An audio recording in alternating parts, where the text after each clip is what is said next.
I think the most important thing is the need for the U.S. presence on the global stage. We don't need to have the role we did in the Cold War or even during the Bush II administration, but we need to be present. We need to be heard. We need to be visible. We need to be engaging with global leaders to bring them in, have them voice their concerns. We voice our concerns back.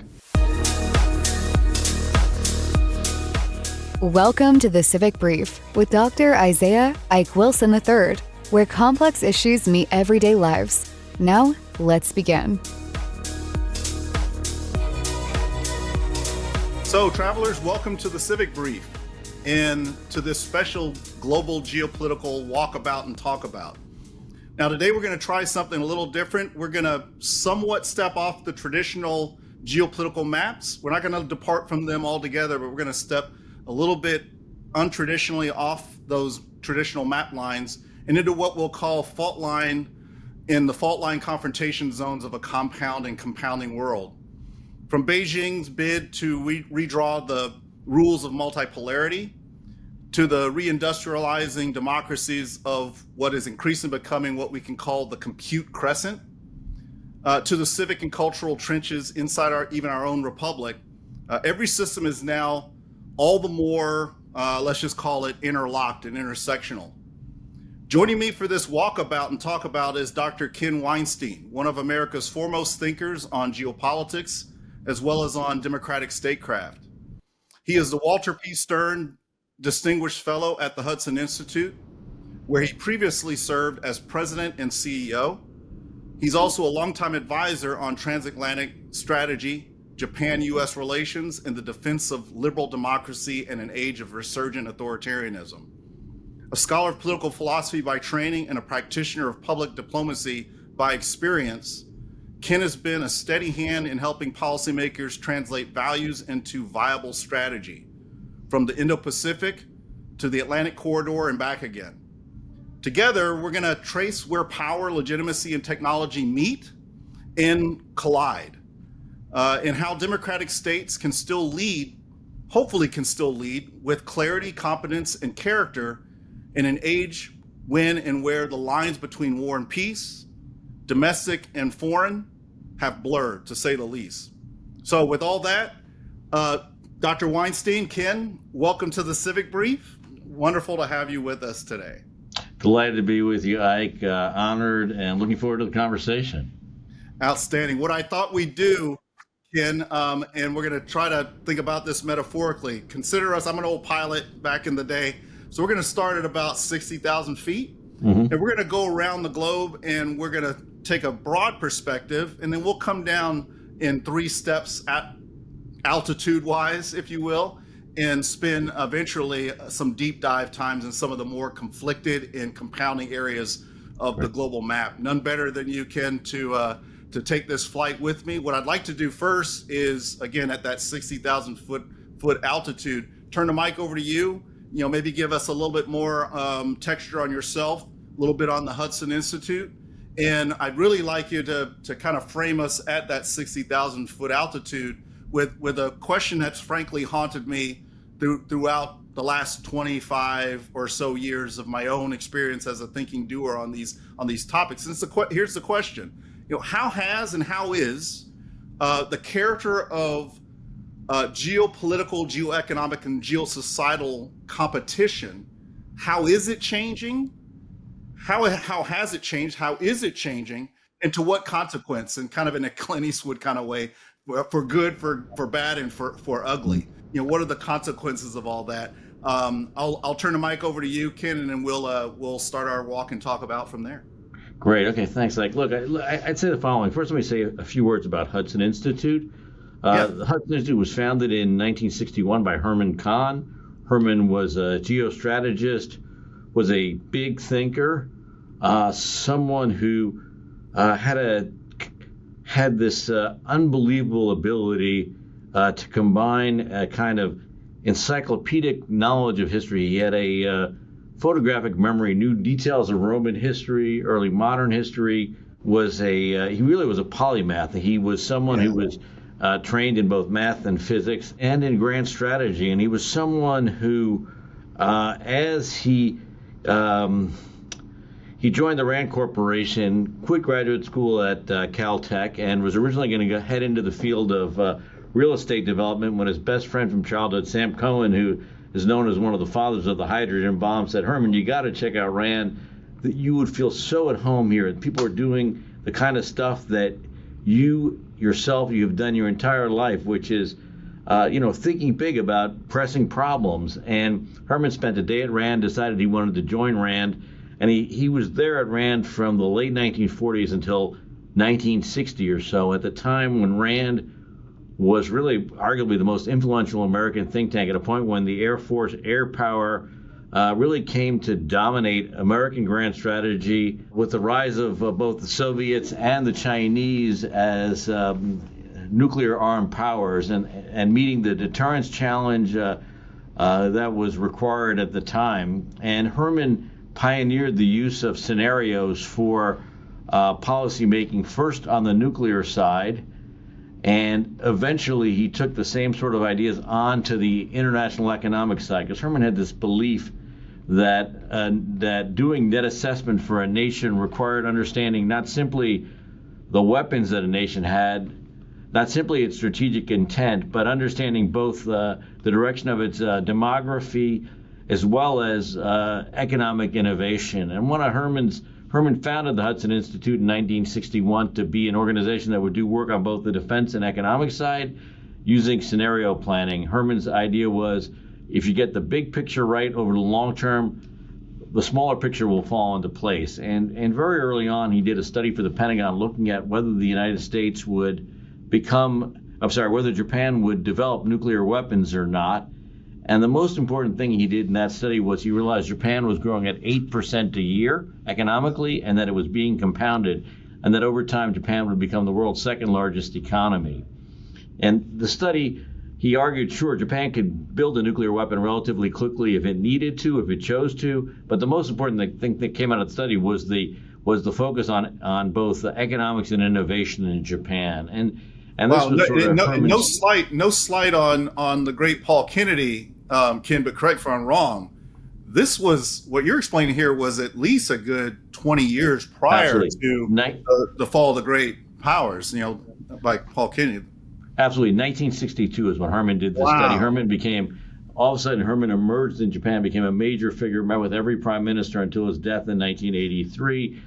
There was even in the Japanese standard high school textbook a line about Hudson Institute and Herman Kahn predicting Japan's economic rise. It gave great strength to the Japanese as they rose to become this major industrial and innovative power, because they saw that others believed in them. And it came about right at the time, the study was right before the '64 Tokyo Olympics, which really marked the emergence of Japan on the global stage. It's when the Shinkansen was introduced to the world, the bullet train, and a number of other Japanese innovations. And it also came at a time that General de Gaulle, then president of France, was dismissing the Japanese Prime Minister Ikeda as a transistor salesman. And this gets back to our broader theme, which is, Herman understood how technology, innovation, demography all interlinked in the new world of geostrategy. So he founded Hudson in 1961. I joined Hudson in graduate when I was finishing up my PhD in 1991. I've essentially been here ever since. For years I was a fellow, then I was a vice president, then I was chief operating officer, then I was CEO, then president and CEO, and now I'm the Japan chair here at Hudson. My work largely focuses on the Indo-Pacific, but we are now living in an incredible and unprecedented time period, as you noted, and part of it is the democratization in some ways, if you will, of foreign and defense policy. We see the rise of both asymmetric warfare as quite effective. We're seeing it now in Russia, Ukraine, where you see the Ukrainians building up drone forces that they're often building right next to the battlefield, and have given them at times an advantage over the Russians, who were widely considered the world's third largest army, maybe second most technologically advanced army. And we've seen the implications of all that. We have seen as well the impact that international economics is having on strategic competition, whereby we've seen the Chinese attempt to dominate emerging fields of technology, from solar to nuclear, to quantum, to AI, to autonomous vehicles and the like, and the pressure that's putting on the United States and its allies to compete oftentimes against a state-subsidized economic model that has significant advantages over the free market and this kind of competition. And so it's a challenging moment in which at times the American deterrent has withered. We were unable to stop the Russians from going into Ukraine in either 2014 or 2022. I'd argue that the withdrawal from Afghanistan, the rapid withdrawal from Afghanistan, was a sign of major American weakness on, was that August 15th, 2021? Sure was. And then we've had the Trump administration here in Washington, and the president himself, I don't think he understands himself to be a strategic thinker. He doesn't think strategically. He hasn't read books of grand strategy. He is an instinctive leader, but I think he fundamentally understands deterrence. It's something I think that comes out of his real estate activities, his activities in the business world. He knows when to step away from the table. And we have seen the president in his second term. We've seen him bomb the Iranian nuclear program, the incredible attack on June 24th, 2025, which I think no one at the beginning of the Trump administration would have expected. We've now seen the aggressive actions against Venezuela, but more importantly, we've seen the president become involved in a whole series of peace negotiations since the beginning of his administration. Most recently, between Thailand and Cambodia. So it's been a remarkable few months of an administration where the president has not laid out a grand strategy. He certainly talked about the need for rebalancing the global system so that more of America's allies pick up the burden, and that's certainly been the case. We've seen now with the NATO alliance, for example, the Hague summit, in which the NATO allies agreed to spend 5% of GDP on defense by 2035, 3.5% for hard defense, 1.5% for infrastructure and the like, in exchange for a strong guarantee of Article 5. We've seen the German Prime Minister suggest that the United States sell defense equipment to Europe that could be turned over to Ukraine. We've seen so many changes going on, and now we've got in Asia new leaders in both Japan and in South Korea working on deepening their alliances with the United States at a time when Xi Jinping seems more truculent than ever. So it's a time of immense change, immense challenges geostrategically, immense challenges on the leadership side in the sense that we've had changing leaders. And in the United States, we've had a very different focus from the Trump administration than either from Trump 1 from Obama, Trump 2 from Biden. You've had the constancy of Vladimir Putin seeking to undo the collapse of the Soviet Union by trying to win back Ukraine with in an effort that has so far failed. You've got obviously the Chinese, who are focused very heavily on Taiwan and on the Scarborough Shoal. So it's been and also on this geoeconomic challenge with the United States. So it's been an extraordinary time to watch geopolitics. Hard to analyze, hard to read the tea leaves, as it were. Ken, we had talked, before going live about using the metaphor of our global review, kind of the metaphor of a flight. I knew right off the bat you were probably going to be a better pilot on this than myself, and you have done just a fantastic job of really taking us from that 60,000 foot level and taking us around the globe and really touched on all the themes, frankly, every theme that I was hoping we were going to get to today. Let's dive in a bit. We're going to come down a bit in altitude. I want to ask you a couple of everything's going to be a follow on what you've brilliantly framed here. But what I'd like to start is kind of with a compass check and, broadly about where power actually lives now. And you've really given us a lot of texture on that as well already.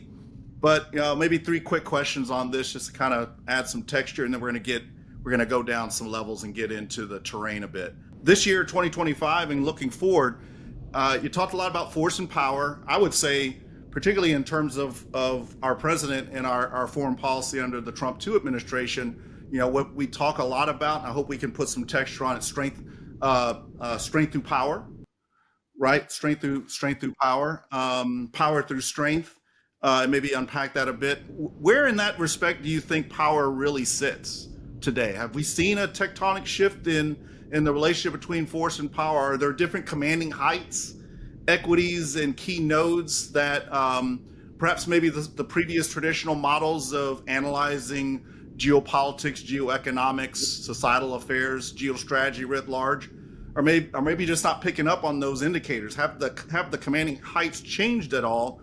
We think about chips, we think about data clouds, energy grids, the public trust, right? Maybe some thoughts on that. Big thoughts on that. On the eve of the AI era, yeah, the big data era. Big data played a big role, obviously, in the first Gulf War. It played a role in the second Gulf War. It's played a role in any number of.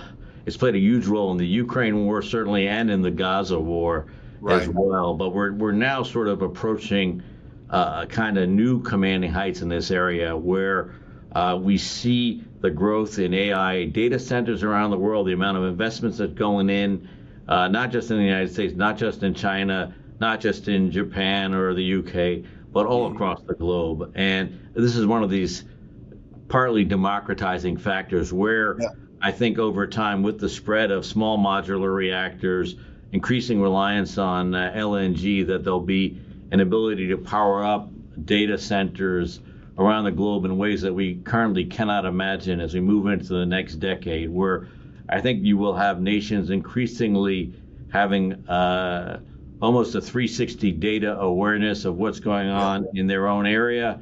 Yeah. Now, there's some countries like the Chinese who use this data awareness to spy on their own citizens, and we'll see increasingly that occurring in authoritarian countries as well that choose to act this way. But and that's sort of, and the question is, will the United States win the AI and quantum war against China or not?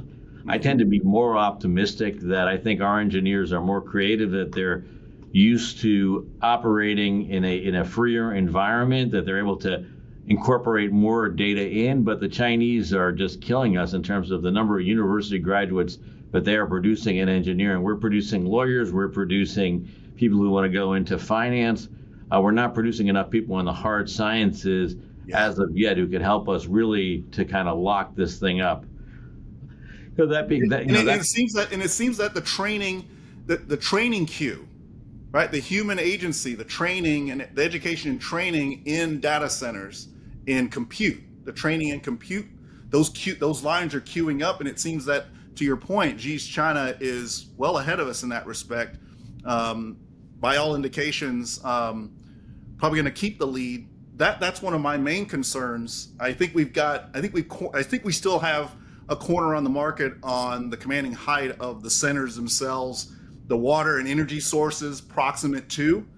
What worries me dramatically are the exploitative pricing and the reverse engineering of our technology, and the cheap labor and the ability for them to beat us in that competition, but also in the training queues and where they're focusing their education and training. I'm glad you emphasized that. No, I couldn't agree more with you. And it's going to be a real challenge for us moving forward in every single way possible, and particularly as we move away from a society that has been very immigrant focused. If we're going to slow down H-1B visas and the like, it's going to mean that we're going to lose some technological advantages that we obtain from bringing people into our country who are, the best of the world, the cream of the crop, people who want to come to the United States, who want to be in these tech companies. It's going to make things harder on us moving forward. At the same time, look, the Europeans are regulating themselves to death in the AI space. They really can't be partners to us. Japan is dealing with demographic changes, as is Korea. They're both dealing with massive demographic changes moving forward, shrinking populations. The Japanese lost almost 1 million people this year, which is out of 121 million people. That's a huge percentage of the population, and there's no reason to think the numbers are going to be reversed anytime soon. So you've got the big data challenge, you've got the demographic challenge, the technological challenge, the willpower challenge, and I think partly in the United States too, that I think the Chinese think of themselves as promoting their national good, and that they have a little bit of the Spartan in them that they're willing to sacrifice for the national good. I think we in the United States are willing to do that in times of crisis, but I don't think we yet recognize the crisis that we're now in, and I think that puts us at a disadvantage moving forward. But that disadvantage, as you indicated, is ameliorated by the immense natural resources we have at our own disposition. That makes things somewhat easier for us. So, I think about that in a big picture way as certainly the main challenge we face, because that's going to determine the future of warfare, as we discussed, which is increasingly autonomous, though with manned partners, but and so. It's and the ability to think big, to think creatively, strategically, to think outside the box, while mastering big data is really going to be necessary moving forward. Trying to imagine the kind of scenarios Herman Kahn thought about. Right. We're going to have to really re-engage in this area in a really significant way. So in the big picture, at the 60,000 foot level, that's how I feel. At the sort of closer to earth level, I'm somewhat more optimistic. You look at what the president did in Gaza, what the Trump administration did, the peace agreement that was reached, whereby by Hamas released 20 living Israeli prisoners. They're starting to release the bodies of the Israelis killed either on October 7th or thereafter, and the refocus of the focus now on reconstruction in Gaza. Now, I'd say the following. I think that we are now at a period of massive U.S. influence in the Middle East, a period that was unmatched, that's perhaps unmatched in decades, probably ever since Kissinger's shuttle diplomacy between Egypt, Israel, Syria, Lebanon, Jordan in the mid-1970s in both the Ford and Nixon administrations. That I think the talk of the Chinese coming into the Middle East and being dominant, or the Russians having their outposts in both Egypt and Syria, all that stuff doesn't matter now. We've seen Israel in its seventh front war against Hamas, against Hezbollah, against Iran, against Iranian proxies against the Houthis, against Iranian proxies in Iraq, etc., the West Bank. I think Israel has been immensely successful, and in turn, the United States' power in the Middle East is now at a remarkable high. And there'll be massive challenges in rebuilding Gaza and in de-radicalizing, but at this point, we're standing very strong there. And I think the president's trying to do the same thing with regard to Venezuela. The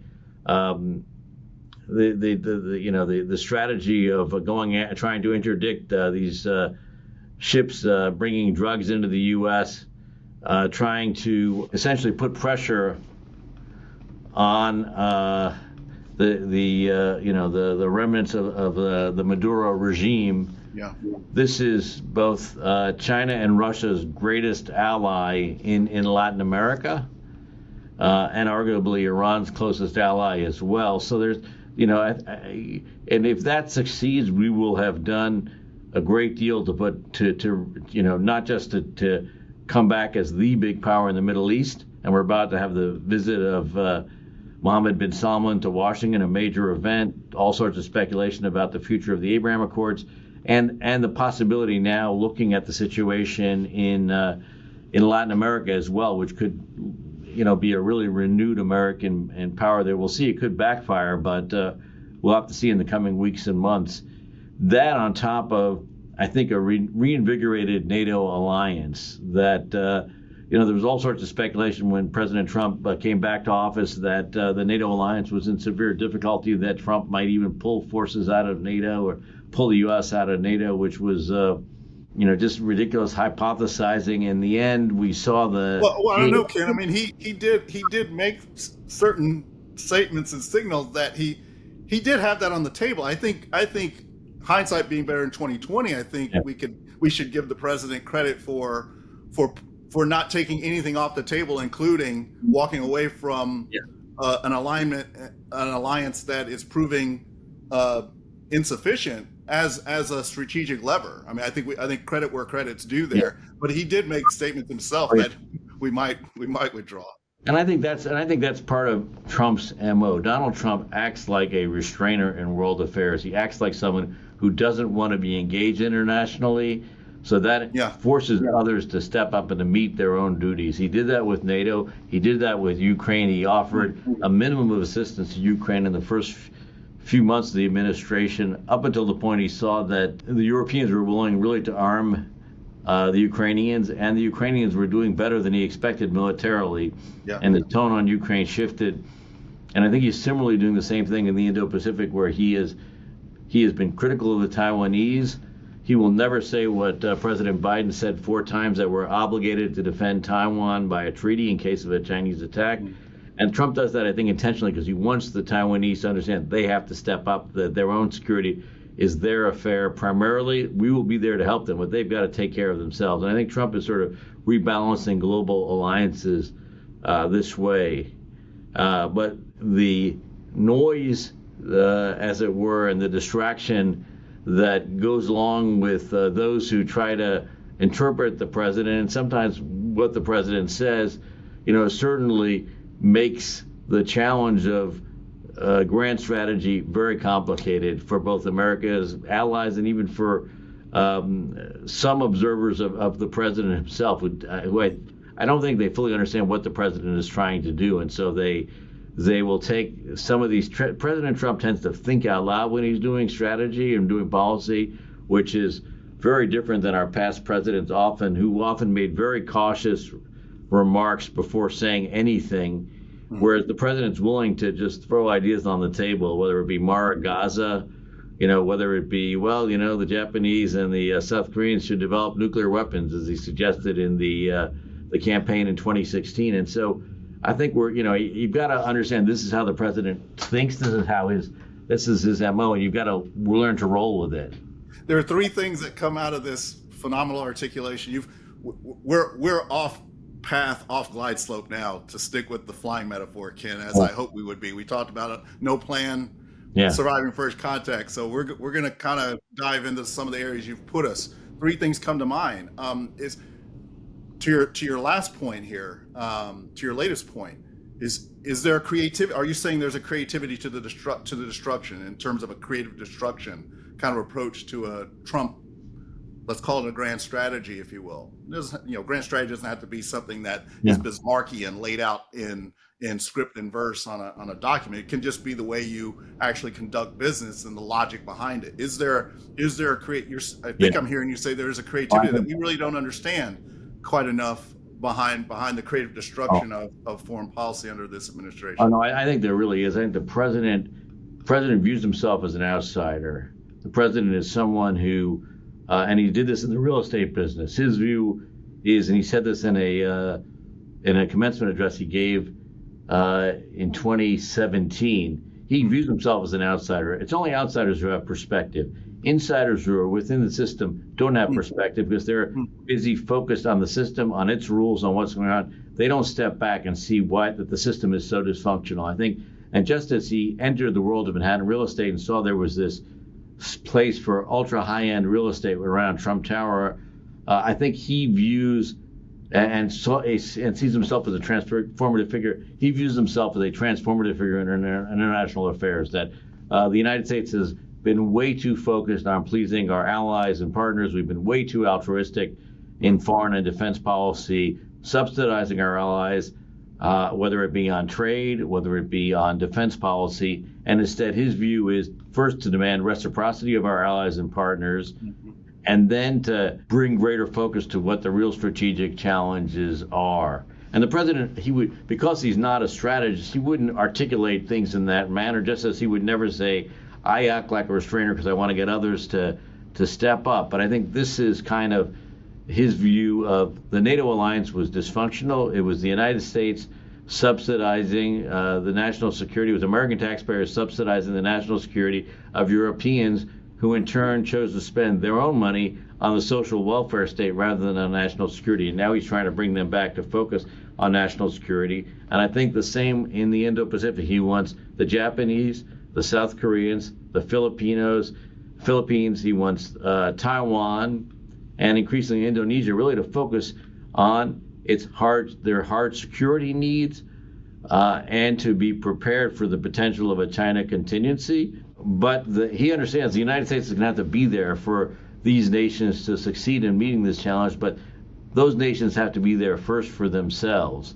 If they're not there, there's no reason for us to be there for them. And I think we're starting to see this certainly with the Japanese, who are hitting 2% of defense spending in this coming year, which is a major threshold. Yeah. We see Korea getting more serious about its own national security, talking about building some version of the Iron Dome to face the North Korea challenge. You see the Philippines, which wavered between the U.S. and China under Duterte, under Marcos, firmly in the U.S. camp. And you see the Indonesians doing more with our allies and partners in the Indo-Pacific, in particular the Japanese. So I think we're at a moment of a global rebalance in Europe, where we have the Germans all of a sudden getting very serious about, they've gotten rid of the Schuldenbremse, the constitutional debt brake on defense spending. Right. They are now talking very seriously about becoming a defense exporter or defense provider. I think that we're going to see more and more of the Ukrainian defense supply chain linked to the German defense supply chain. I think this is, and as Germany moves more of its manufacturing out of the auto sector, which is weakened because of the rise of China as an automotive manufacturer, which the Germans themselves arguably contributed to, you're going to see the rise of an incredible high-tech German defense industry. We're seeing similar moves in Japan, where the Japanese have gone to 2% of defense spending, going to 2% of defense spending, are getting very serious about industrial security, information security, cybersecurity, and are really willing to step up in a big way to meet their own defense challenges. And so the Japanese just won this bid to supply Mogami-class frigates to Australia. There are other nations that are interested in Mogami-class frigates. We're sort of at a moment where countries that have been out of the defense business are now getting back into it, on both the hard defense side, on the dual use side, and all this bodes well for the United States and its allies. The more that our allies do, and the more they do with each other, it lessens the burdens on us. It creates more interstices. It creates, stronger bonds between our allies, and it makes our lives easier. So we're seeing the Japanese working very closely with the Brits, with the Indians. I'm sorry, with the growing ties with the Indians, but I meant the Italians. Right. We're seeing deepening ties with the Australians, with the Philippines, and so it's an exciting moment. We see the Brits also stepping up with the Japanese and with other U.S. allies, with the Koreans and the like. So I think we're at a moment of a strategic turn, and I think the president deserves credit for bringing the strategic turn about, in part because he has. And I believe it's intentional, sown doubt about the future of the U.S. deterrent, and I think it's intentional. I don't think he would. I think he understands deterrence. It's just my gut instinct. But I think he does this in order to get others to step up, and that enhances our deterrent. I think you've probably given the answer to the question I want to ask to kind of bring us back, to help our listeners, our fellow travelers, get a better understanding of what often is articulated by the administration of peace through strength. Yeah. Right. You've given a great expression of that. Maybe a little bit more on it. Is this what peace through strength looks like, and a bit more on the articulation of how this administration is defining strength? Yeah, no, that's what it means to me. I think the president, the peace through strength was, of course, the term that Reagan used, right. That was emblematic of the Reagan administration. That's right. I think in those years there was less of capacity to engage in the sort of tactics that President Trump engages in that put pressure on our allies and partners. There could not be an inch between us and our allies when we were facing the Soviets, because of both the Soviet weapons challenge, but also the public opinion challenge in Western Europe in particular, where left-wing political parties were oftentimes co-opted by the so-called Soviet-based peace movement that talked about the possibility of peace and coexistence if the West would disarm or weaken its defense posture. So my sense today on the peace through strength question is I think the president believes in the use of force. We saw it under Trump 1.0 when he had Xi Jinping present at Mar-a-Lago for a dinner, and the president announced during the dessert course that the United States was striking at targets in Syria because President Assad had used chemical weapons. And I think it's that kind of use of a peace sort of show of deterrent that really matters to Donald Trump. Mm-hmm. And, in this administration, we've seen it with regard to the Houthis. We've seen it with regard to the Iranian nuclear program. We're seeing it with regard to Venezuela, that the president, understands that a deterrent there's no reason to have the B-2 bomber if you're not going to be willing to use it, essentially. Yeah. And the bomber had never been used. I remember I am 64. When I was in high school in the late 70s, and we were talking about the B-2 bomber and building it. Yeah. And, we're finally, 40 odd years later, we're finally using it. And so I think that's that's the president's understanding of things, that he wants to use his toys if he can. And that also bolsters the deterrent. And I think you can argue that the peace in the Middle East would not have been achieved were it not for the U.S. attack on the Houthis, the U.S. attack on the Iranian nuclear program, the U.S. standing firmly with Israel as it took on Hamas, because people understood that, President Trump, you don't want to get him angry because he's really willing to use force, and he understands that.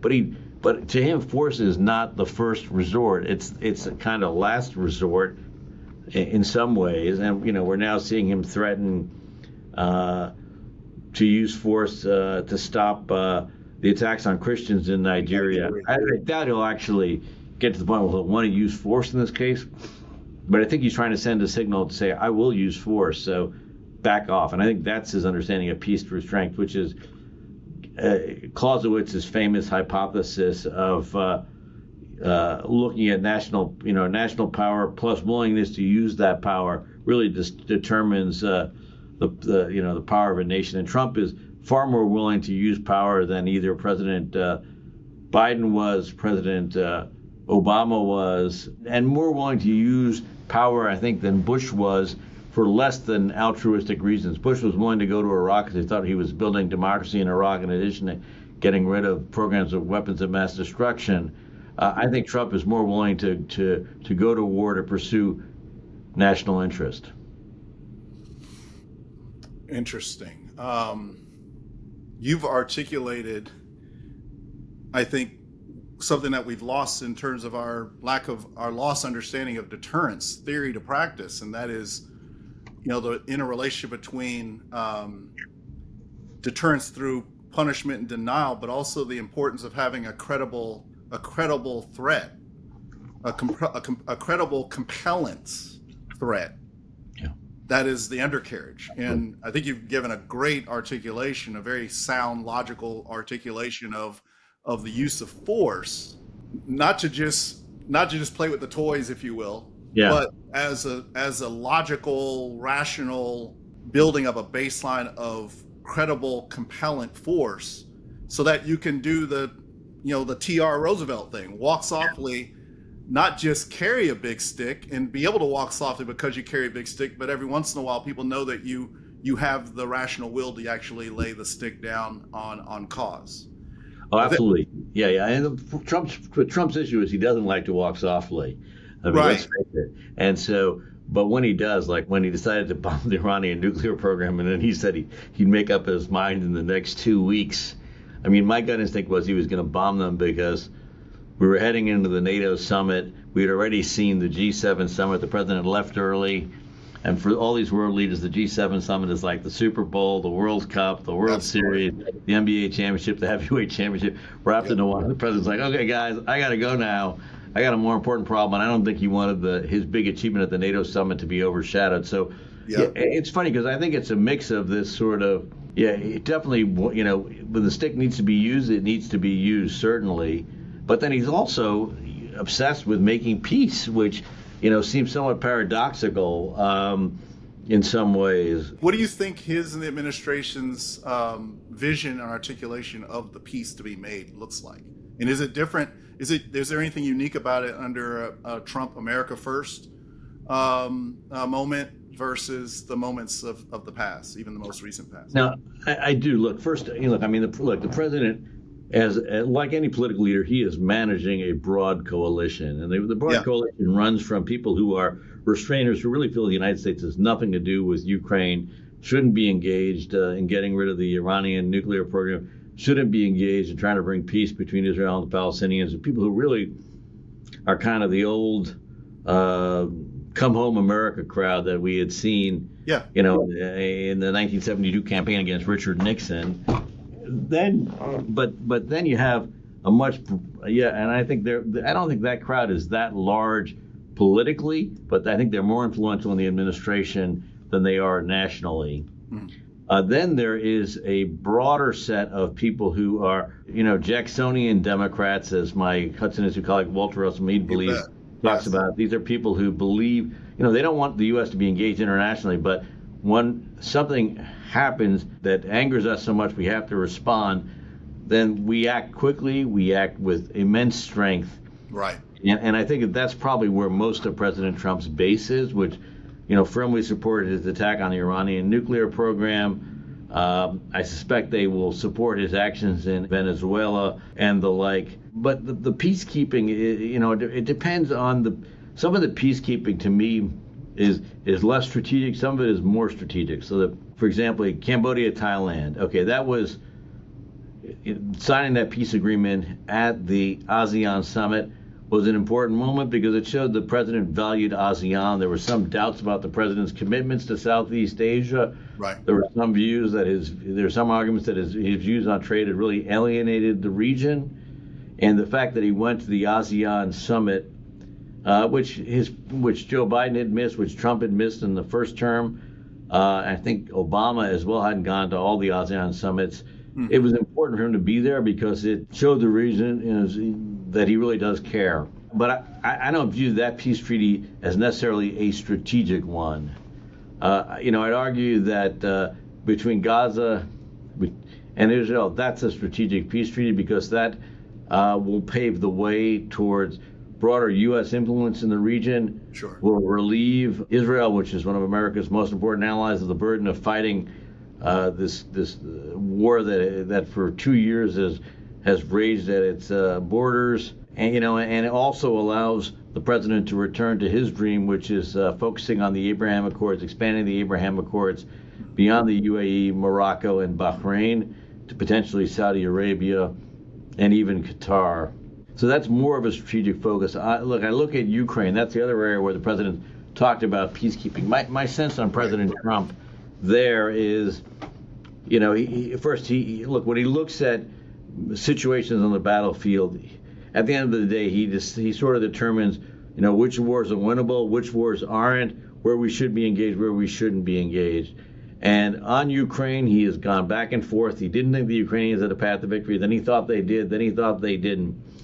But his most recent articulation of what he sees in Ukraine, I think, very much fits how I understand what I think to be Trump's MO strategically, which is Trump likes to square the circle on policy options, that he doesn't, and he tends to think out loud, and his thinking will change when analyzing a policy position. And so on North Korea in the first term, the big focus at first was fire and fury, and Pyongyang was sort of threatening the North Koreans that he would wipe them off the face of the earth if they went ahead with the nuclear program. But then he came in to understand that he could try to entice them with the prospect of economic development in order to get them to denuclearize. Both approaches failed, but he kind of brought the two of them together in his summits with Kim Jong-un.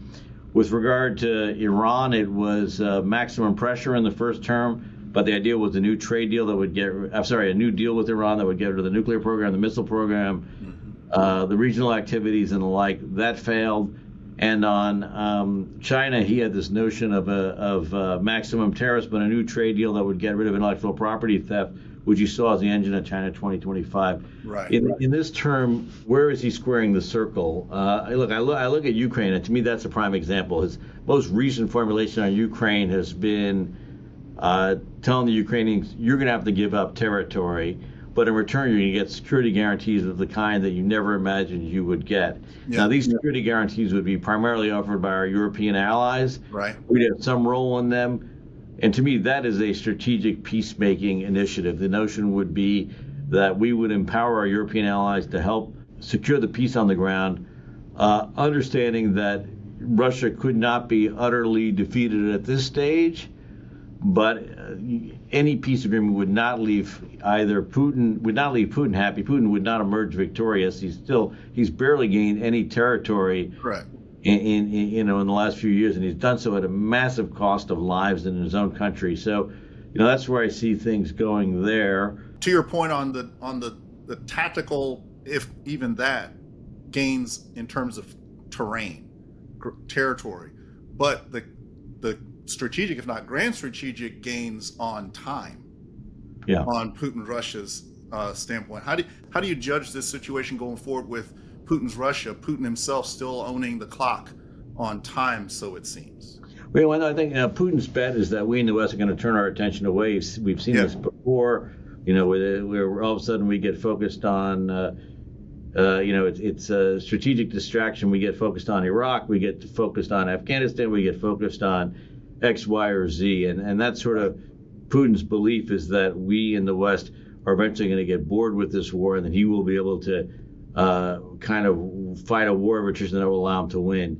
That's not the president's viewpoint as of now. I think the president and the administration have been back and forth on this, but I believe the president wants the Europeans to form some kind of a security force that could man the border between Russia and Ukraine, and with the potential air support from the United States. So that goes back and forth in sort of internal administration debates.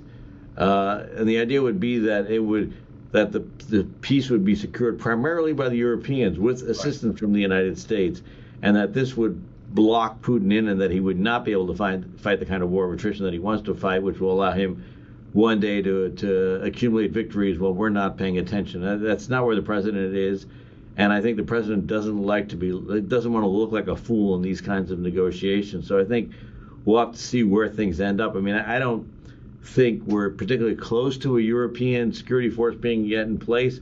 Yeah. And I still think it's quite possible the president could snap on Putin, and he's taking now the point of putting sanctions on Lukoil. It's quite remarkable what he's done. I guess it's Rosneft and Lukoil. These are big steps that people who argued the president was being controlled by Putin would never have believed. And so we'll have to see how things move going forward. But I think the president has certainly shifted the tone on Ukraine and shifted the focus moving forward. You had talked, you had taken us into the train of Western Hemisphere, particularly Southern Cone, Venezuela, more pointedly. You mentioned something about the Maduro regime that I've not heard articulated across any mainstream media, and you really have to hunt for it across social media to find it. This whole factor of focus on Maduro and the Maduro regime, but Maduro as a way and means, not an in and of himself, but more in terms of the relationship that Maduro's Venezuela has had and maintains in terms of a compound relationship with Xi's China, the Ayatollah's Iran, and its proxy Hezbollah, and even Putin's Russia. Could you maybe articulate, put some more meat on the bones there? Because you just in that articulation, you enlarge the context of it opens ground for us to reconsider and hunt for and maybe find a logic in the focus on Maduro himself right now by our country, by the administration. No, I think in the first Trump administration, I think that the Venezuelan regime would have fallen, when we decided to recognize Juan Guaido as the rightful president. The election had been stolen. Yeah. But I think what the administration didn't count on was the strong support, in particular of the Russians, but the Chinese as well, for the regime. And obviously their ties to Iran as well, that were critical and that allowed, and it was it's sort of a means of asymmetric warfare in some ways, to at low cost to bolster a real irritant for the United States, and to use that irritant to ship drugs, ship fentanyl and other things into the United States at low cost. And I think the president's calling this bluff now.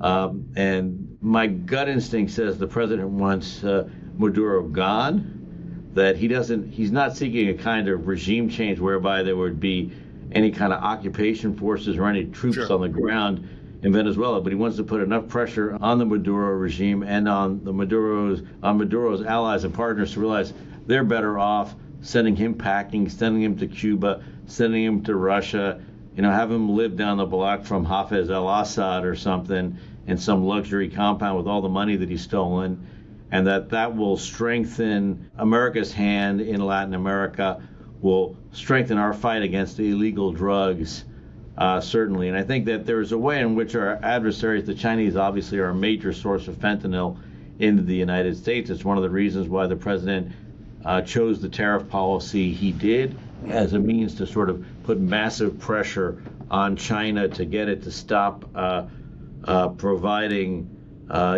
shipping fentanyl into the United States. And there, the jury is out as to what will actually happen in this, in this battle over fentanyl. But in this respect, a very strategic use of tariff. Oh, totally. As an instrument, a very strategic, pointed, targeted use that is different than just kind of the broad area bombing approach of tariffs across the board. Yeah, no, this wasn't done. Yeah, absolutely. This wasn't done just to bring about. Sorry. Yeah, well, absolutely strategic. Yeah. Whether it has an impact or not, as of yet, it doesn't seem to have had. So. Right. And the Chinese have been. They talk in their own publications about fentanyl as being payback for the opium wars. And, we have every reason to think that the fentanyl getting into the United States, a lot of it is being directed by the Chinese, that they are openly involved in making sure it's out there.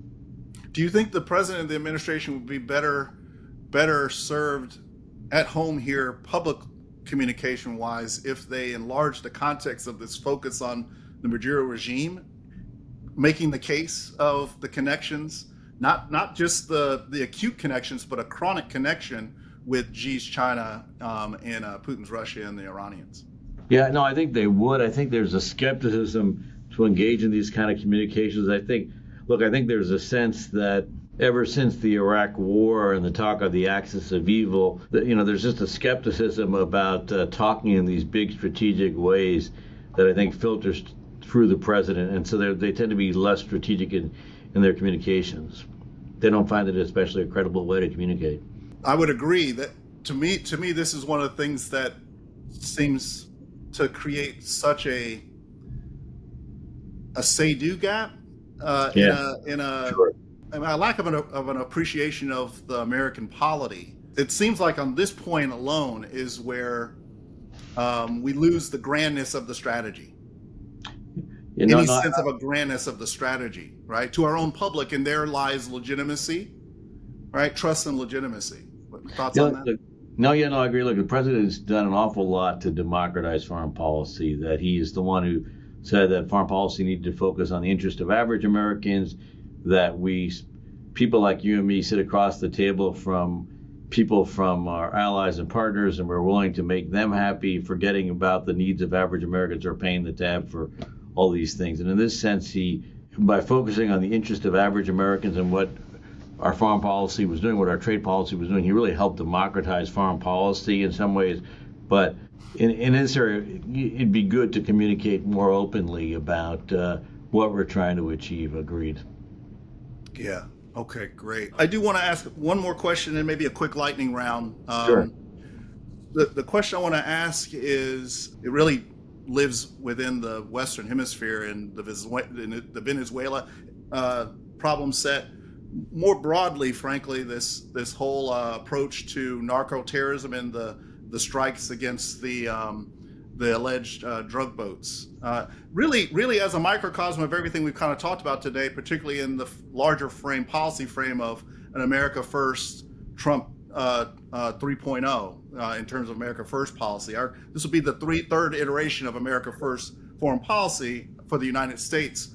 Trump second administration, his fulfillment of the articulation during the first term. The questions of legality and transparency of the strikes going on against the alleged narco-terrorism fishing boats, really, butting up against established domestic, U.S. domestic law, international law, and humanitarian law and codified norms. You've given a great articulation, particularly in terms of what we talked about in the Maduro regime, of a rationale there. Yeah. A bit of a strategic communication gap, to put it kindly and fairly, that is really kind of allowing a situation to be framed to where the United States seems to, or can be perceived to be taking actions, do as I say, not as I do, in terms of being the keeper as the superpower and the hegemon, if you will, the global leading power, establishing a lot of these rules, domestic and international rules and norms. Seems the tactical wins could come at a theater strategic and even more grand strategic major cost. The longer this goes on without, in what is perceived to be a counter to the transparency of our legal processes and legal regimens and regimes. So hopefully I articulated that plain enough for you to get my meaning there. Yeah, no, look, I think the president's view on this is that international law serves as a deterrent to the United States taking action. That international law is promoted by nations that are not the United States, that it is ignored by our enemies. When China's sending fentanyl to the United States, who else complaining about international law? When Venezuela is sending narcotics, who's complaining about international law? And that international law is only complained about by those who seek to weaken us. And I think that's his vision of the weakness of international law, that it really does inhibit us, that it prevents the United States from being the United States. So I think that's how the president feels about international law. And I actually don't think he's wrong on that. As for standard domestic practice, I think he just thinks it also weakens the power of the presidency at moments when you need to be able to respond in a crisis situation. That's how we understand it. No, I appreciate that, Ken. What immediately comes to my mind is, the geek in me comes out, right? Yeah.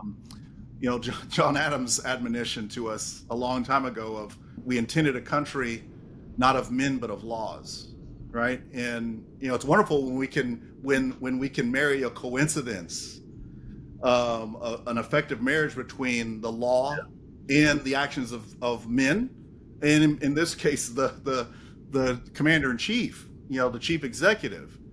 But it seems to me it becomes problematic for our country founding and framing wise when those two become more discordant. Any thoughts there? Yeah, look, I think the answer for the president would lie.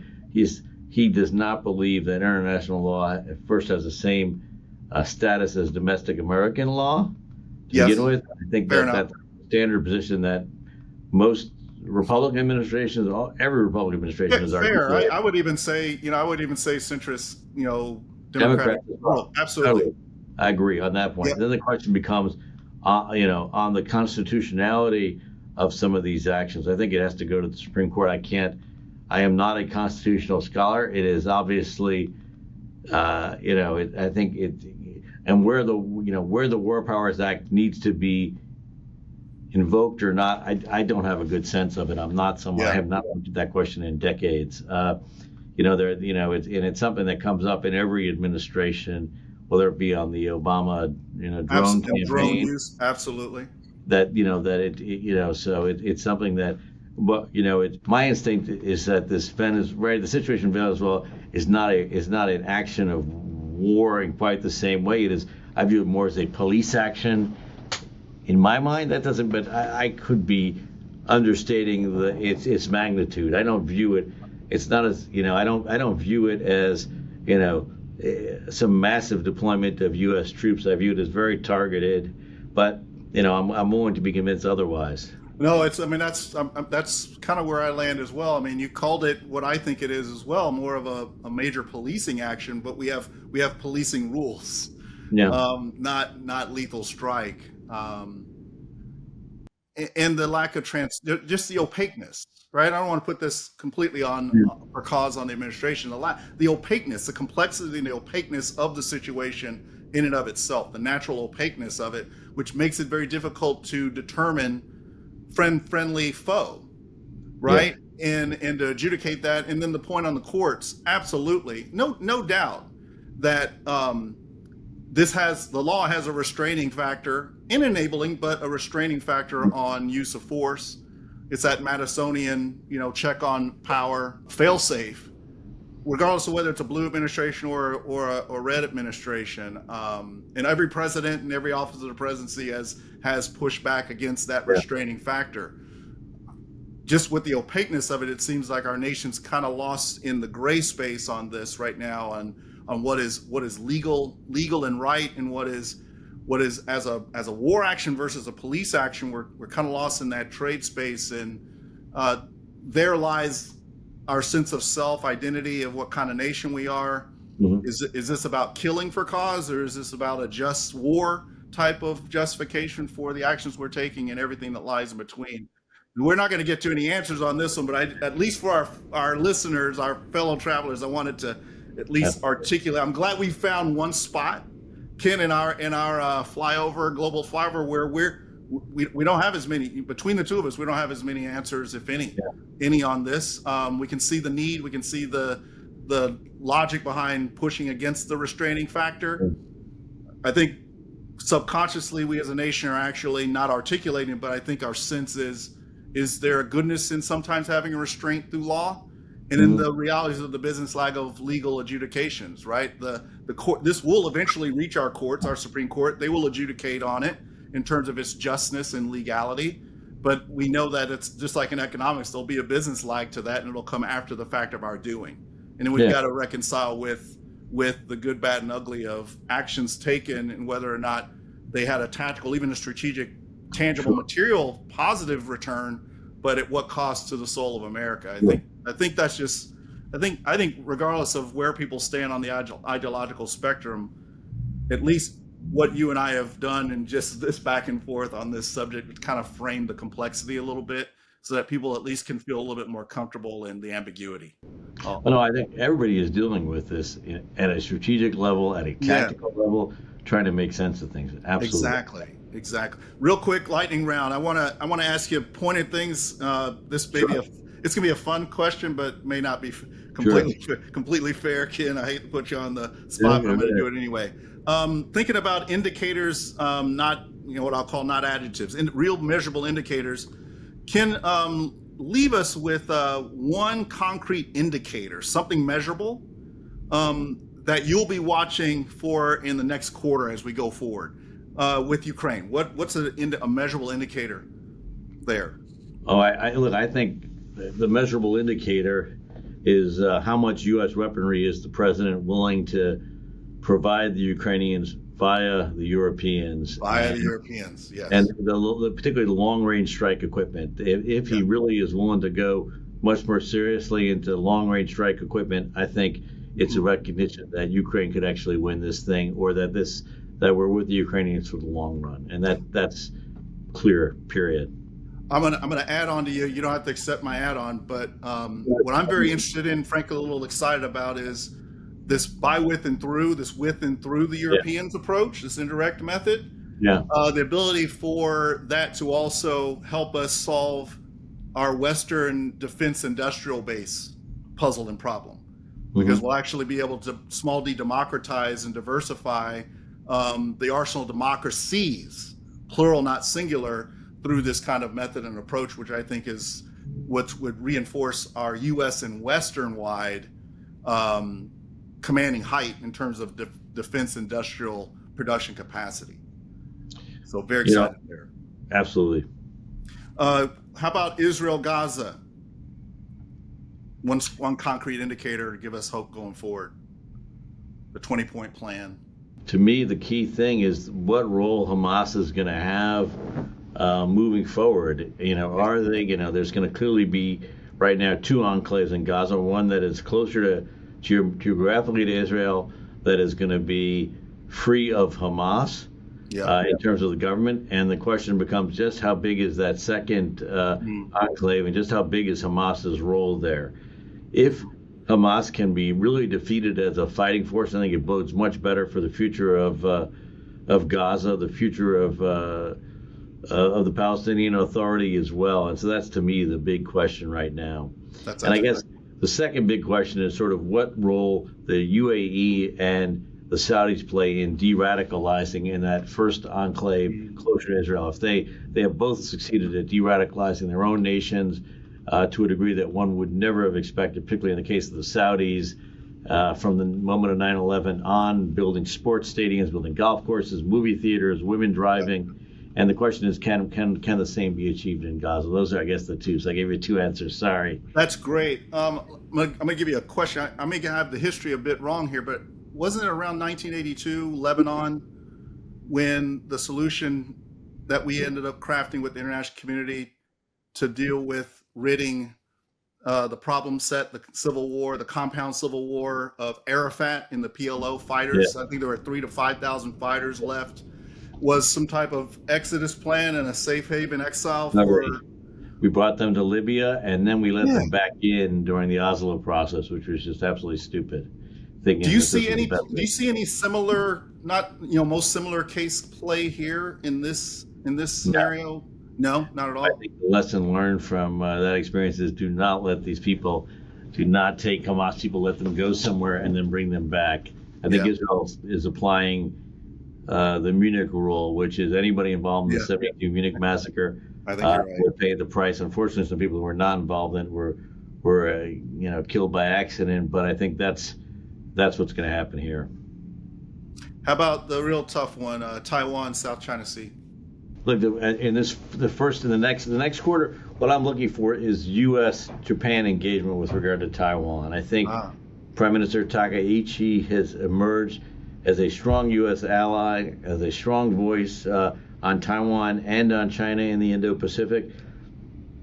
Her chief cabinet secretary, Minoru Kihara, in his first press conference, talked about the need to deepen Taiwanese-Japanese relations. Mm-hmm. They do not have official relations between the two countries, but to the extent that the Taiwanese and the Japanese are willing to work on security issues together in a highly sensitive and classified manner, the better it is for the United States, the better it is for the future of Taiwan. And so, and I also think Takaichi has the ear of the president and can also bend his ear on the Taiwan question. So I'm more optimistic there. But let's face it, the domestic situation in Taiwan is just disastrous. President Lai of the DPP has failed to really clearly articulate a strong national security focus for his administration, has failed to bring out the support the Taiwanese people should have for rearming. So all these things, it's going to be a challenging quarter, but I think if Takaichi is as effective as I think she is, I think it bodes well for Taiwan, Japan, and the United States. Excellent. Let's end with Western Hemisphere. What about the Western Hemisphere itself? Boy, I mean, the big question in the next quarter, does Maduro survive? If he is gone, in the aftermath of Malay's massive elective victory, I think we're going to start to see a bit of a turn in Latin America away from the kind of populism the kind of anti-American populism, anti-Western populism, which is often funded, in fact, by the Chinese seeking to get rare earths and other materials out of Latin America. And it could really bode well for a resurgence of a better U.S. relationship with the region. Ken, I want to leave you with the last word. As we look across all the regions, what's your single most important takeaway? It doesn't have to be about weapons or wealth, but more about how nations keep legitimacy and restraint in a world that's, put it kindly, constantly bending, right? No, I think the most important thing is the need for the U.S. presence on the global stage. We don't need to have the role we did in the Cold War or even during the Bush II administration, but we need to be present. We need to be heard. We need to be visible. We need to be engaging with global leaders to bring them in, have them voice their concerns. We voice our concerns back. And I think that's, to me, the danger is, I think there was a period I was fearing that the Chinese might go into Taiwan the way, say, that martial law was imposed in Poland, sure, or that Brexit was passed, I don't mean to make, that we all went to bed one night and then we woke up the next morning. It's like, what? What happened? And I don't, and that is not going to happen if the U.S. is engaged in the region, that the Chinese cannot invade Taiwan. They could have some sort of internal action where they pull a coup, Exactly. But external invasion is increasingly less likely, and the U.S. engagement is critical to that. And I think that's the single most dangerous thing on the world stage right now. So the more the U.S. is engaged, the stronger Taiwan will be, the stronger our allies will be, the weaker our adversaries will be. And I think the president, to his credit, remains deeply engaged on all sorts of critical issues, from the Middle East to Ukraine to the Indo-Pacific and beyond. Well, Ken, Dr. Weinstein, I knew this was going to be a phenomenal global walkabout and talk about. I also knew we were going to deviate from original set plan right off the get-go, and I'm so glad we did. Thanks so much. Always great to have an opportunity to learn with you and from you. Ken, thanks so much for joining us on the Civic Brief. Well, thank you, Ike. Looking forward to seeing you down the road, and thoroughly enjoyed this. Definitely, both of us exercising our brain muscles. We can go take a breather for a bit. Thanks Definitely. so much. Absolutely. Take care. Great to see you. Stay well. Good to see you. Bye.